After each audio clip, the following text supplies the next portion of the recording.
A la sombra de mi hermana. Desde que éramos pequeñas, mi hermana, Carolina, siempre encontraba maneras de menospreciarme.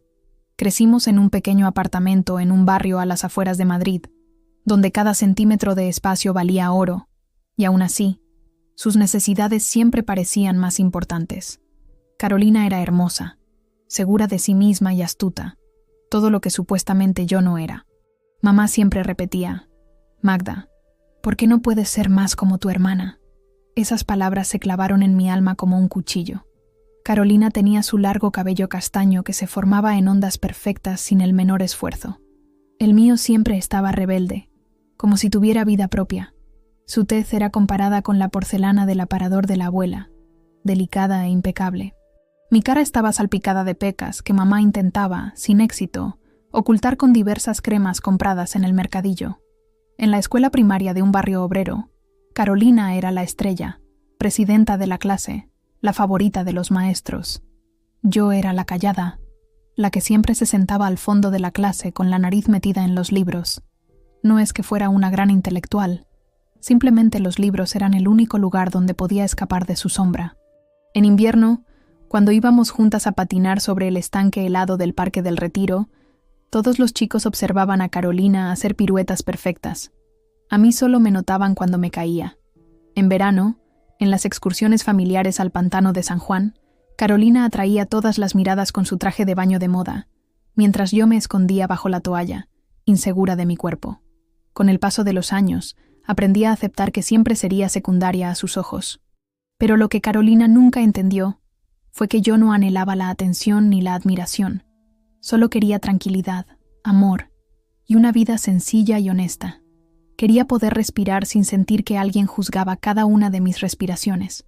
Después del instituto, Carolina ingresó directamente a la prestigiosa Facultad de Derecho de la Universidad Complutense. Yo elegí Pedagogía Social en una universidad menos conocida. Mis padres apenas ocultaban su decepción por mi elección. «Siempre puedes cambiar de carrera», decía mamá, como si mi decisión fuera un capricho temporal. Fue durante mis estudios cuando empecé a descubrir realmente quién era. Me involucré como voluntaria en un hogar de niños en el barrio de La Latina. Allí, entre niños que no tenían nada pero que podían reír de todo corazón, encontré algo que Carolina y mis padres nunca me dieron: aceptación. A los niños no les importaba que mi ropa no fuera la más moderna o que mi risa fuera demasiado ruidosa. Me querían porque estaba con ellos, porque escuchaba sus historias, porque les llevaba bizcocho casero de la receta de la abuela Elvira. Fue allí, mientras organizaba una colecta navideña para los niños, donde conocí a Tomás. Él vino con un grupo de estudiantes de arquitectura que estaban renovando parte del edificio como un proyecto social. Tomás tenía ojos claros y sinceros, y una sonrisa que me hacía temblar las rodillas. No era el tipo de hombre que le interesaría a Carolina. No era el más rico, ni el más influyente, pero era auténtico. Cuando me invitó por primera vez a tomar un café en una pequeña cafetería cerca del Parque del Buen Retiro, estaba convencida de que era un error. ¿Por qué se interesaría en mí, cuando en la universidad había muchas chicas como Carolina? Pero Tomás veía algo que yo misma no percibía. «Eres como esas viejas fincas de Madrid», me dijo una vez. «Por fuera quizás no llames la atención, pero por dentro escondes historias que no se encuentran en ningún otro lugar». Con Tomás, todo cambió. Era bueno, atento, y disipaba mis inseguridades como el sol de la mañana la niebla sobre el Manzanares. Por primera vez me sentí vista y valorada. Nuestro compromiso fue modesto, pero profundamente significativo. Tomás me propuso matrimonio en el Cerro de Los Ángeles, con vistas al río y a la ciudad que amábamos. No tenía un anillo caro. En su lugar, me dio un anillo de plata con un pequeño ámbar que encontró en una playa de Cádiz durante un viaje de estudios. Yo misma diseñé mi vestido de novia, satén blanco con encaje que bordé a mano por las noches. Planeábamos casarnos después de mi regreso de un programa de voluntariado de 6 semanas en un pueblo remoto de los picos de Europa. Tomás apoyaba mi pasión por el trabajo social y me animó a ir, a pesar de que significaría una larga separación. Carolina no dijo mucho cuando le anuncié que me iba. Solo sonrió con malicia y soltó un superficial «buena suerte». No le di importancia. Mi atención estaba centrada en ayudar a una comunidad que se recuperaba de una inundación que había destruido la mayoría de las casas y la escuela local. Tenía que organizar actividades para niños y ayudar a distribuir la ayuda de Cáritas. No tenía ni idea de que, mientras yo servía a extraños, mi propia hermana tramaba cómo robar todo lo que amaba. Me fui con el corazón lleno de esperanza y planes para el futuro. Sabía que extrañar a Tomás sería difícil, pero creía que nuestro amor lo superaría todo. Al final, ya había sobrevivido a la sombra de mi hermana. La traición regresé de los picos de Europa con las manos agrietadas y el corazón lleno. El pueblo de montaña me había acogido como familia, y me sentía más fuerte que nunca. Durante 6 semanas viví en una cabaña de madera con una maestra jubilada, la señora Carmen, quien me enseñó a hacer un verdadero cocido montañés, y me contaba historias de cuando los lobos todavía rondaban por esos bosques. Junto con los lugareños, reconstruimos el tejado de la escuela y organizamos una biblioteca para los niños. Por las noches, a la luz de una lámpara de queroseno, le escribía largas cartas a Tomás, describiéndole las montañas, la gente y cuánto lo echaba de menos. Regresé a Madrid en un autobús interurbano que crujía en cada curva de la carretera de montaña. Por la ventana, observaba cómo los majestuosos picos de los picos de Europa daban paso a las suaves colinas de Castilla. Tenía una extraña premonición, una inquietud que me oprimía el estómago cada vez más fuerte, con cada kilómetro más cerca de casa. Tomás no había respondido a mis últimas 3 cartas, y cuando intenté llamar desde un teléfono público del pueblo, nadie contestaba. Me decía a mí misma que seguramente estaba ocupado con sus exámenes finales de la universidad o trabajando en el proyecto de restauración de un antiguo edificio en La Latina, del que hablaba con tanto entusiasmo. Mamá y papá también sonaban extraños por teléfono. Cuando llamé desde un pueblo para decirles a qué hora llegaría a Madrid, respondían evasivamente, como si se guardaran algo. ¿Todo bien?, pregunté directamente. Claro, cariño, es que tenemos muchas cosas en la cabeza, respondió mamá con esa voz que usaba cuando no quería preocuparme. A pesar de todo, estaba decidida a darle una sorpresa a Tomás. Él no sabía que regresaba un día antes. Planeaba ir directamente a su apartamento en Carabanchel, ese pequeño ático con vistas a la sierra de Guadarrama, donde pasamos tantas noches planeando nuestro futuro. Cuando el autobús se detuvo en la estación de Madrid, una llovizna perezosa caía, prometiendo una tarde de verano típica. Tomé el metro hasta la casa de mis padres, solo para dejar la mochila y ponerme un vestido limpio que había guardado especialmente para la ocasión. Un vestido de verano con pequeñas flores, que a Tomás le gustaba tanto. Cuando entré al apartamento familiar en el bloque de pisos del barrio de Fuencarral, supe de inmediato que algo andaba mal. En el pasillo había zapatos elegantes de invitados. Del salón llegaban voces amortiguadas y risas. ¿Estarían mis padres dando una fiesta? ¿Entre semana? ¡Ya llegué!, grité, dejando la pesada mochila en el suelo. Mamá asomó la cabeza por la cocina con una expresión extraña en su rostro, una mezcla de sorpresa y algo más. ¿Miedo? ¿Vergüenza? Magda, cariño, no te esperábamos hoy. Se acercó a abrazarme, pero su abrazo fue rígido. Carolina salió del salón. Se veía deslumbrante con un vestido de seda color champán, perlas en el cuello y un peinado de revista de novias. Sí, de novias. Su cabello estaba recogido en un moño elegante adornado con pequeñas flores. «Al fin llegas», dijo con falsa alegría. Su voz destilaba una dulzura engañosa. «Tengo una sorpresa para ti». Mi corazón latía como un tambor mientras Carolina me guiaba al jardín detrás del bloque, donde papá y sus compañeros de trabajo habían hecho un pequeño jardín con un cenador. Ahora el lugar estaba irreconocible, adornado con cintas blancas, flores y farolillos. En medio de la multitud había un arco blanco decorado con lirios y rosas. Y debajo de él estaba Tomás. O al menos, alguien que de lejos se parecía a Tomás. No me miró, ni siquiera sonrió. Llevaba un traje elegante que nunca había visto antes. Carolina dio un paso adelante, tomándolo del brazo con una sonrisa triunfal. «Conoce a mi marido», anunció con orgullo, mirándome directamente a los ojos. Me quedé helada. La multitud comenzó a aplaudir. Mamá y papá estaban a un lado, sin mirarme. El mundo se tambaleó bajo mis pies como cuando de niña me subía al carrusel en el Parque del Retiro. Todo giraba y yo no podía parar. Quería gritar, llorar, huir, pero en lugar de eso me reí. Me reí porque el hombre que estaba a su lado no era Tomás, era alguien completamente diferente. La risa se me ahogó en la garganta al mirar el rostro de ese hombre.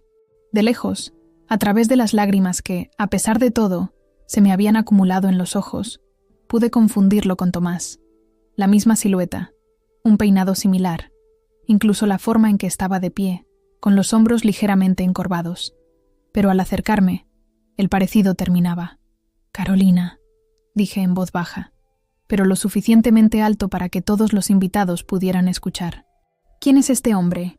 Carolina palideció, pero rápidamente se recompuso, apretando el brazo de su marido con más fuerza. «Es Tomás, tu Tomás, ahora mi marido», anunció con superioridad en la voz, como si acabara de ganar una partida de ajedrez de la que yo ni siquiera sabía que se estaba jugando. El mundo a mi alrededor se ralentizó. Sentí cada latido de mi corazón, cada respiración. Sentí el olor de las flores. Escuché el murmullo de las conversaciones mezcladas de los invitados. Y entonces, en esa extraña y cristalina lucidez mental que a veces trae el shock, comprendí lo que había sucedido. Carolina, mi propia hermana, no solo había robado a mi prometido, sino también mi día, mis sueños, mi boda. La miré y por primera vez en mi vida no me sentí más pequeña. Solo sentí una tristeza inmensa y abrumadora, no solo por mí, sino también por ella. «Lo siento», dije, dándome la vuelta para marcharme. No tenía fuerzas para una confrontación. No aquí, no ahora, delante de toda esa gente que me miraba con una mezcla de curiosidad y vergüenza. Pero entonces algo inesperado sucedió. «Carolina», dijo el hombre que estaba al lado de mi hermana. Su voz era más profunda y lenta que la de Tomás, con un ligero acento que no reconocí. «¿Quién es esta mujer?». Me detuve. Me giré lentamente. El mundo volvió a acelerar. «Es mi hermana», respondió Carolina con una sonrisa forzada. «¿Hermana?», repitió él con sorpresa. «¿Me dijiste que no tenías hermana?». Un silencio tan denso que se podía cortar con un cuchillo se apoderó del lugar. Todas las miradas se volvieron hacia Carolina, cuya sonrisa se desvanecía lentamente. Casi la compadecí. Casi. Metí la mano en mi bolso y saqué una foto. Yo y el verdadero Tomás, tomada 2 días antes de mi viaje, con una nota escrita a mano que me había enviado al pueblo. «Este es Tomás», dije con calma, mostrando la fotografía. «Y tú te has casado con un extraño». Un murmullo de asombro recorrió la multitud.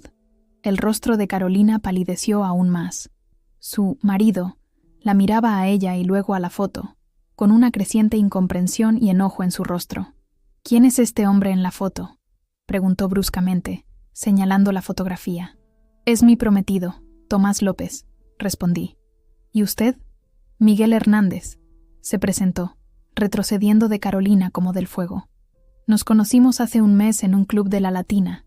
Me dijo que se llamaba Magdalena, que era arquitecta y que sus padres eran dueños de una empresa constructora». Cada palabra suya era como un clavo en el ataúd de las mentiras de Carolina. No solo me había traicionado, se había humillado delante de todos.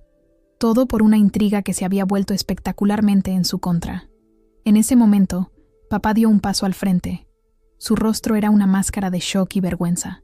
«Carolina, ¿qué has hecho?», preguntó con una voz que nunca antes le había escuchado. Carolina miró a su alrededor, como buscando una vía de escape. Su maquillaje perfecto no podía ocultar el pánico en sus ojos. «Solo quería…», empezó, pero las palabras se le quedaron atascadas en la garganta. «¿Solo querías qué?», preguntó mamá acercándose. «¿Lastimar a tu propia hermana? ¿Mentirnos a todos? ¿Para qué?». Pero yo sabía la respuesta. Siempre la supe. «La verdad sale a la luz. Querías lo de siempre», le dije en voz baja a Carolina, mientras los invitados de la boda comenzaban a retirarse, cuchicheando entre ellos. «Querías ganar, incluso si no sabías a qué estabas jugando». Mi voz no tembló. No lloré. Sentí una extraña calma, como si toda la tormenta de emociones dentro de mí de repente hubiera dado paso a un silencio absoluto. Quizás era el shock, o quizás simplemente la escena final de un drama que había durado toda mi vida. Miguel, el marido de Carolina, Se quitó el anillo y lo puso sobre la mesa de las flores. «Es una broma. Mañana íbamos a volar a Portugal para nuestra luna de miel. Alquilé un apartamento en Lisboa», exclamó, mirando a Carolina con incredulidad. «Puedes ir tú solo», respondió Carolina, intentando mantener los restos de su dignidad. «Todo esto es un malentendido. Magda siempre ha tenido envidia de mi felicidad. Siempre ha querido lo que es mío». Incluso en ese momento, atrapada en su mentira, rodeada de invitados desorientados y un marido furioso, Carolina intentaba darle la vuelta a la situación. Típico. Pero esta vez nadie le creyó. «Basta», dijo papá con firmeza, poniendo una mano en el hombro de Miguel. «Disculpe toda esta situación, y a todos ustedes les pido disculpas. La fiesta ha terminado». Miguel asintió. Le dirigió una última mirada de asco a Carolina y se fue. Los invitados lo siguieron. Algunos se detuvieron para expresar sus condolencias a mis padres o a mí. Otros simplemente se fueron en un silencio incómodo. Nos quedamos solos. Yo, Carolina y mis padres, en el jardín lleno de decoraciones de boda, que ahora parecían grotescas. «¿Por qué?», preguntó mamá, mirando a Carolina con incredulidad. «¿Por qué hiciste esto?». Carolina guardó silencio. Su rostro era ahora una máscara de fría indiferencia, aunque vi cómo su labio inferior temblaba ligeramente. «¿Dónde está el verdadero Tomás?», pregunté, dándome cuenta de repente de que esa era la pregunta más importante. Tomás debería estar en Madrid. Debería haberme contactado. «¿Cómo voy a saberlo?», gruñó Carolina, pero sus ojos se desviaron, delatando la mentira. «Carolina». Papá casi nunca alzaba la voz, pero ahora sonaba como una tormenta que se acercaba desde la Sierra de Gredos. «Dinos la verdad. Ahora». Carolina suspiró, como si ella fuera la víctima en esta situación. «Fue a verte, ¿de acuerdo? Hace 2 semanas. Quería darte una sorpresa. Planeó una excursión a las montañas, un picnic, algunas tonterías. Luego desapareció. No contestaba el teléfono. Pensé que quizás se quedaría allí contigo. Un miedo helado me apretó el corazón. ¿Qué le hiciste?». «¿Yo? Nada», resopló. «Quizás simplemente encontró a alguien mejor en esos picos de Europa tuyos. O se cayó por algún barranco. ¿Cómo voy a saberlo? Te llamó, ¿verdad?». Insistí, recordando de repente que antes de irme le había dado a Tomás el número de Carolina, en caso de que no pudiera contactarme en el pueblo con poca cobertura. Preguntó por la dirección del refugio donde me quedaba. Carolina guardó silencio, lo que fue suficiente respuesta.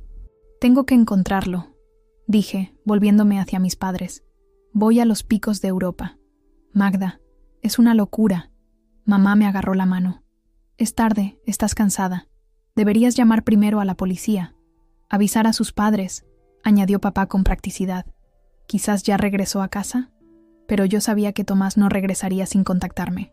Si fue a los picos de Europa hace 2 semanas y desapareció, algo tuvo que pasar. Alguien en el pueblo tuvo que verlo. La señora Carmen, con quien vivía, el viejo guarda forestal que conocía cada sendero de las montañas, los niños de la escuela. «Tengo que irme», repetí, sintiendo un pánico creciente. «Ahora, iré contigo». Papá me apretó el brazo. «Solo tomaré las llaves del coche».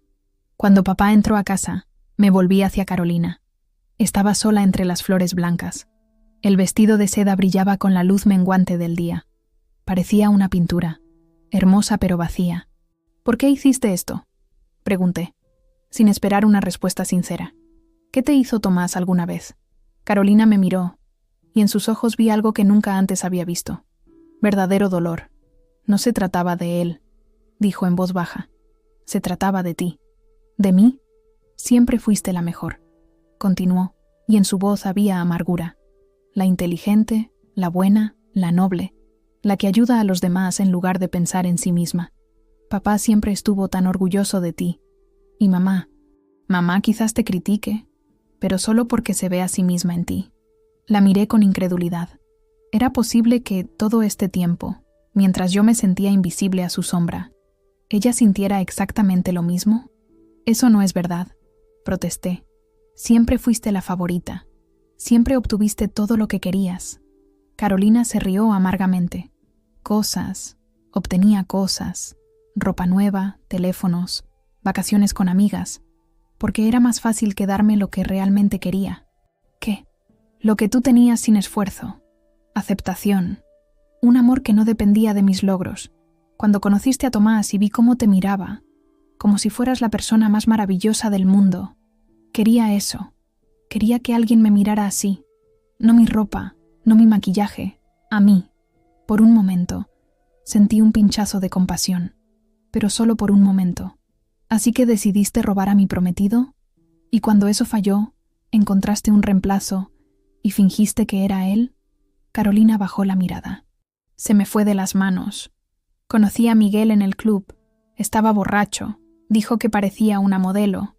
Luego empezamos a salir, y él pensó que yo era tú. Al principio fue una broma, pero luego papá mencionó que podrías volver más tarde, y pensé que podríamos irnos antes de tu regreso, que te enterarías cuando ya estuviéramos lejos. ¿Y Tomás? La interrumpí. Dijiste que fue a buscarme. ¿Qué le hiciste? Nada, lo juro. Sus ojos se abrieron. Llamó, preguntó por la dirección exacta. Le di una equivocada. Pensé que se perdería. Daría la vuelta y regresaría a Madrid. Eso es todo. ¿Le diste una dirección equivocada? ¿En los picos de Europa? ¿Donde hay osos? ¿Donde la gente se pierde en las montañas? Mi voz temblaba de furia. Carolina palideció. Creo que solo ahora se estaba dando cuenta de lo que había hecho. Papá regresa, dije, viendo a mi padre salir del bloque. Vámonos. ¿Y tú? Miré a Carolina con asco. Será mejor que reces para que no le haya pasado nada. Subí al coche con el corazón apretado por el miedo. Los picos de Europa eran hermosos, pero también peligrosos. Los turistas se perdían allí cada año.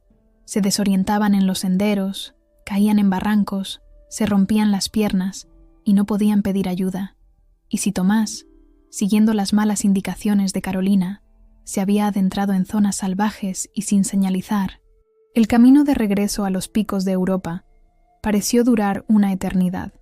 Papá conducía tan rápido como las carreteras de montaña lo permitían, pero aún así sentía que cada minuto podría ser crucial para Tomás, si aún estaba vivo. Lo encontraremos, dijo papá, como si leyera mis pensamientos. Tomás es un chico sensato. Si se perdió, seguro encontró refugio. Asentí, mirando la oscuridad por la ventana. Lentamente, las montañas emergieron de la oscuridad, majestuosas e indiferentes a los dramas humanos. En algún lugar allí, entre esos picos, estaba Tomás. Tenía que estar. En el pueblo, llegamos a la casa de la señora Carmen. A pesar de la hora tardía, la luz de su cocina seguía encendida. Llamé a la puerta con el corazón en la garganta. Abrió, y su rostro arrugado se iluminó al verme. «Magda, ¿regresaste?» Pero sí... Su sonrisa se desvaneció al ver mi cara. «Señora Carmen, ¿estuvo aquí un hombre buscándome? Alto, de pelo claro, ¿se llama Tomás?» La señora Carmen asintió, haciéndonos pasar. «Sí, hace 2 semanas. Preguntó por ti, pero le dije que estabas en las montañas con los niños de la escuela. Le di un mapa y le expliqué cómo llegar al refugio. Estaba tan contento de sorprenderte. Nunca llegó allí», dije, sintiendo cómo las lágrimas me llenaban los ojos. La señora Carmen se quedó inmóvil. «Eso es imposible. Es un sendero fácil, muy popular. Tenía malas indicaciones», interrumpió papá. Mi otra hija le dio información equivocada. La comprensión apareció en los ojos de la anciana. «Vayamos a la casa del guarda forestal. Don Ramón tiene una radio. Se pondrá en contacto con todos los refugios». Esa noche no pegué ojo. Nos sentamos en la casa del guarda forestal, mientras don Ramón, un guarda forestal canoso, activaba sus contactos. Guardaparques, guías de montaña, rescatistas de la Guardia Civil de Montaña. Por la mañana se iniciaría la búsqueda, pero ya se enviaban mensajes a todos los refugios y cabañas en un radio de 30 kilómetros. Al amanecer, cuando los primeros rayos de sol tocaron las cumbres de la Sierra de Peloño, sonó el teléfono del guarda forestal. Contestó, escuchó un momento y luego me miró con una sonrisa. «Lo tienen», dijo. «Está vivo. Está en el hospital de Cangas de Onís». La verdad sobre Tomás. El camino al hospital de Cangas de Onís pareció el tramo más largo de todo el viaje. Papá conducía con precaución por las carreteras sinuosas y montañosas, y yo revisaba el reloj a cada rato, como si eso pudiera acelerar el tiempo de alguna manera. El guarda forestal don Ramón solo nos dijo que Tomás estaba vivo, pero nada más. No sabía en qué estado se encontraba, qué le había pasado durante esas 2 semanas en las montañas. En mi mente se reproducían los peores escenarios: piernas rotas, hipotermia, ataque de oso, caída desde una altura. Los picos de Europa podían ser despiadados con los turistas desprevenidos, y Tomás, aunque le encantaban las excursiones por la montaña, no conocía esos terrenos. No tenía el equipo adecuado para una estancia prolongada. No estaba preparado para tener que sobrevivir solo. Y todo por Carolina, mi propia hermana, que lo había enviado a lo desconocido con indicaciones falsas, solo para llevar a cabo su enfermo plan de boda falsa. ¿Quién lo encontró?, le pregunté a papá, rompiendo el pesado silencio en el coche. Al parecer, unos turistas, cerca del sendero del Valle de Piloña, respondió, sin apartar la vista de la carretera. Sabremos más en el lugar. Cuando llegamos al hospital, el sol ya estaba alto en el cielo. El aire estaba pesado por la promesa de una tormenta. En el cielo sobre los picos de Europa se acumulaban nubes oscuras, al igual que los pensamientos oscuros en mi cabeza. En la recepción del hospital, la enfermera revisó la lista de pacientes. Tomás López. Sí, tenemos un paciente así. Sala de ortopedia, habitación número 5. Pero recuerde que el horario de visitas. No esperé a que terminara. Corrí por el pasillo, buscando el departamento correcto. Papá me gritaba que fuera más despacio, pero no podía. Tenía que verlo. Tenía que saber que estaba bien. La habitación número 5 tenía la puerta entreabierta. Llamé suavemente y asomé la cabeza. En la pequeña habitación del hospital había 2 camas. En una, un hombre mayor con una pierna enyesada leía un periódico. En la otra estaba Tomás. Mi Tomás, pálido, demacrado, con un vendaje en la cabeza y un brazo enyesado, pero vivo. Sus ojos estaban cerrados. Probablemente estaba durmiendo. Me acerqué a él de puntillas, temiendo que fuera solo un sueño, que desapareciera si hacía un movimiento demasiado brusco. Me senté en el borde de la cama y delicadamente toqué su mano. Abrió los ojos. Por un momento pareció desorientado, como si no supiera dónde estaba. Luego su mirada se centró en mí, y una sonrisa tan radiante apareció en su rostro, como si viera el sol después de meses de oscuridad. «Magda», susurró, su voz ronca y débil. «¿Eres tú de verdad?» «Soy yo», respondí, sintiendo cómo las lágrimas corrían por mis mejillas. «Te encontré». Apretó mi mano como si yo fuera un ancla que lo mantenía con vida. «Creí que ya no te vería», dijo. «Allí, en las montañas, perdí la esperanza». «¿Qué pasó?», pregunté, acariciando su rostro. Era real, cálido bajo mis dedos, vivo. «Quería darte una sorpresa», comenzó, intentando incorporarse un poco sobre las almohadas. Le ayudé, poniendo otra almohada detrás de su espalda. «Llamé a Carolina porque no podía contactarte. Me dio la dirección y las indicaciones para llegar a tu pueblo. Pero algo no andaba bien. El camino que me describió no existía. El sendero se perdía en el bosque». Tomás me contó cómo intentó encontrar el camino correcto, pero con cada hora se adentraba más y más en las áreas salvajes y sin señalizar de los picos de Europa. Al tercer día de búsqueda, cayó en un barranco, rompiéndose el brazo y sufriendo una conmoción cerebral. «Solo recuerdo la caída», continuó, mirando hacia algún punto en el espacio, como si viera esos eventos ante sus ojos. Luego la oscuridad. Cuando me desperté, estaba en una cabaña. Un hombre mayor, creo que un pastor, me encontró inconsciente y me llevó a su choza. Durante casi 2 semanas, Tomás se recuperó en la cabaña de un viejo pastor en alguna ladera del Valle de Piloña. No había cobertura allí, y el teléfono se había roto durante la caída. Tan pronto como Tomás recuperó fuerzas, el pastor le ayudó a llegar al sendero más cercano, donde unos turistas lo vieron y llamaron a la Guardia Civil de montaña.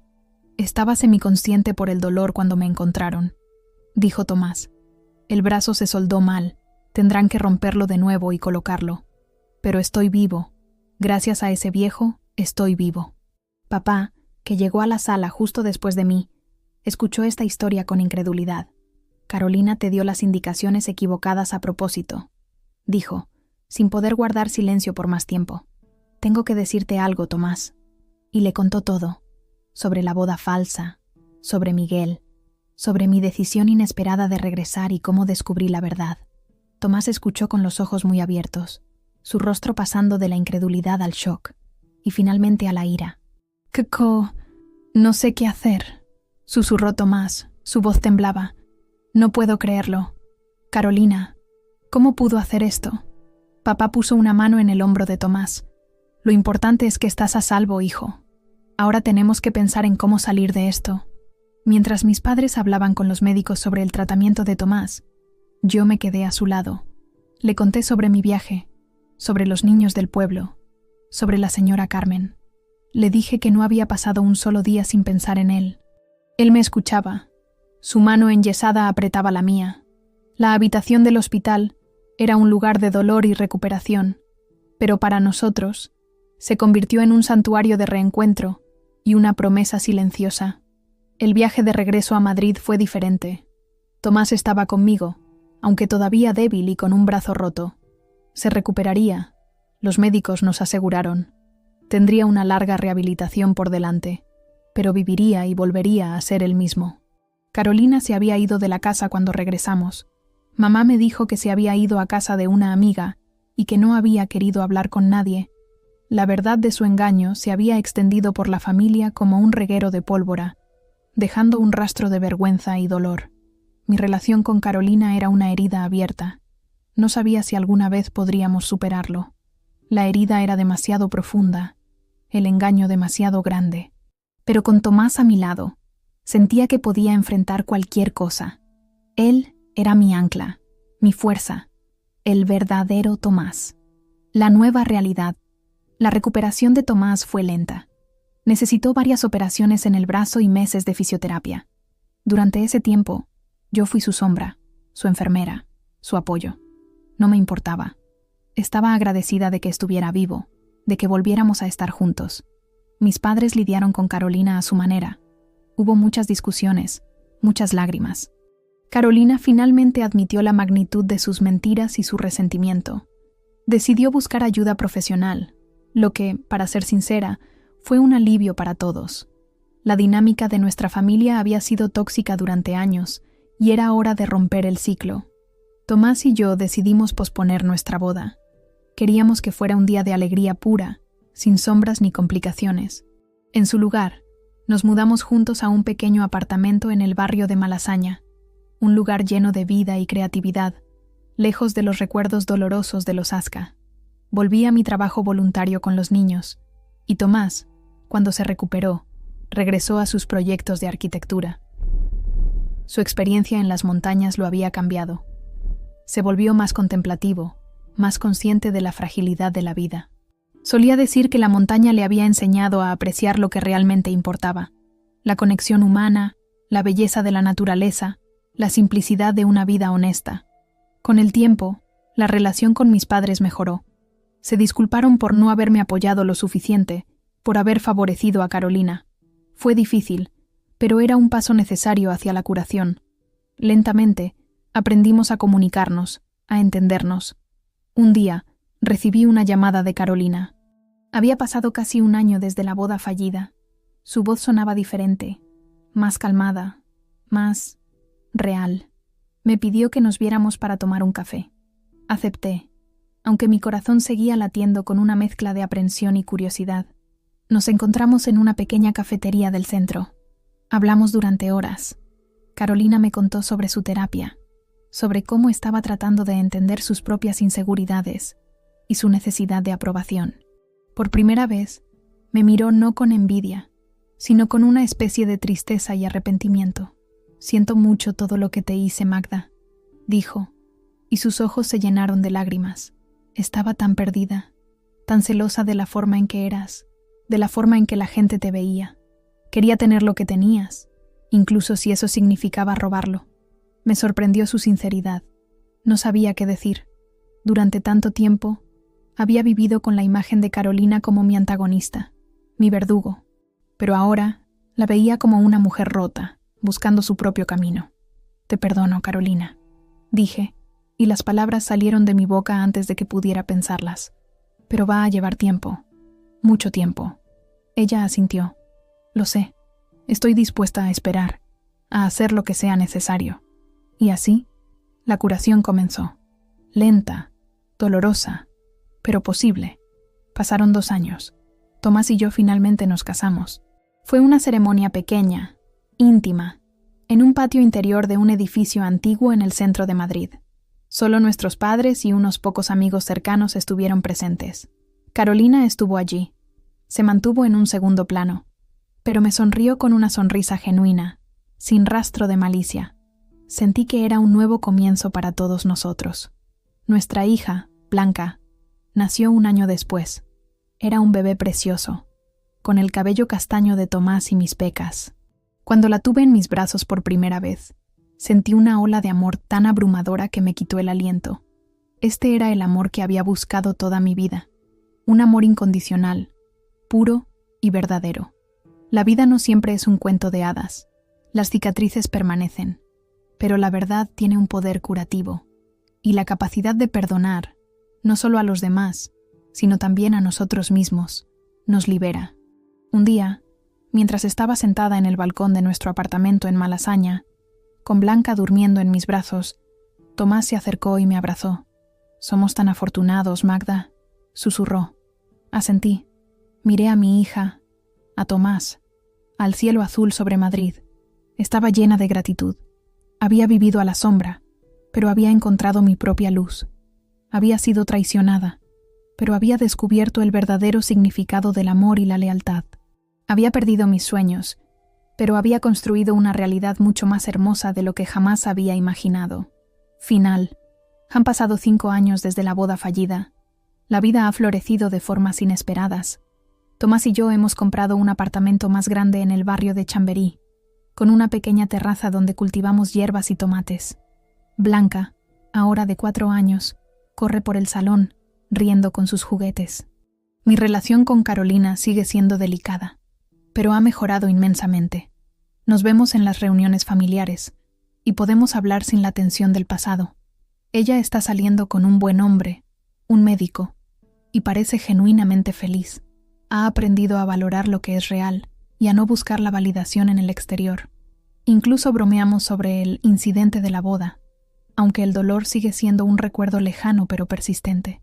Mis padres han envejecido, pero están más en paz. Han encontrado un nuevo equilibrio en la familia. Y finalmente, ambos están orgullosos de mí y de Carolina a su manera. Ya no hay comparaciones, solo aceptación. Por mi parte, he seguido trabajando en el hogar de niños y he expandido mi voluntariado a un programa de apoyo a familias monoparentales. Tomás prospera en su trabajo. Su firma ha crecido y ahora diseña edificios que son tanto estéticamente agradables como socialmente responsables. A veces, por las noches, cuando Blanca ya está dormida, Tomás y yo nos sentamos en la terraza, viendo las luces de Madrid. Él me toma la mano, y el silencio entre nosotros es cómodo, lleno de significado. ¿Alguna vez piensas en todo lo que pasó?, me preguntó una vez. A veces, respondí, pero no con la misma amargura, más bien con una especie de gratitud. Él me miró con una ceja levantada. ¿Gratitud por la traición de tu hermana? Me reí suavemente. No por la traición, sino por lo que me enseñó.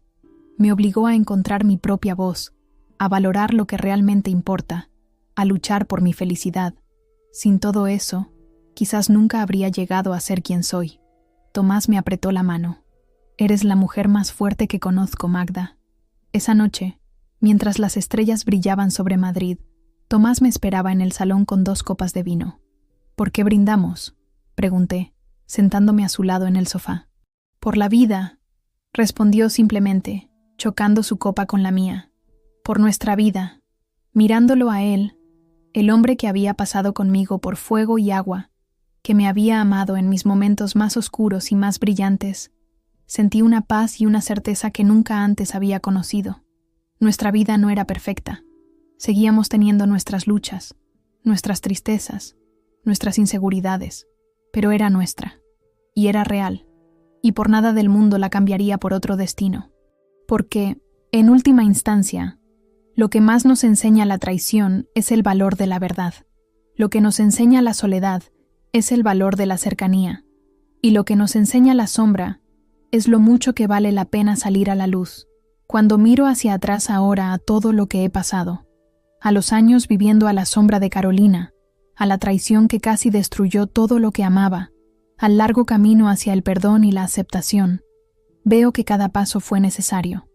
Cada lágrima, cada dolor, cada momento de duda me llevó hasta aquí, a este apartamento en Chamberí, a los brazos de Tomás, a la habitación de Blanca, a esta vida que finalmente es verdaderamente mía, y por eso estoy más agradecida. Por eso, en medio de la oscuridad más profunda, he encontrado mi propia luz, y esa luz brilla más fuerte que nunca.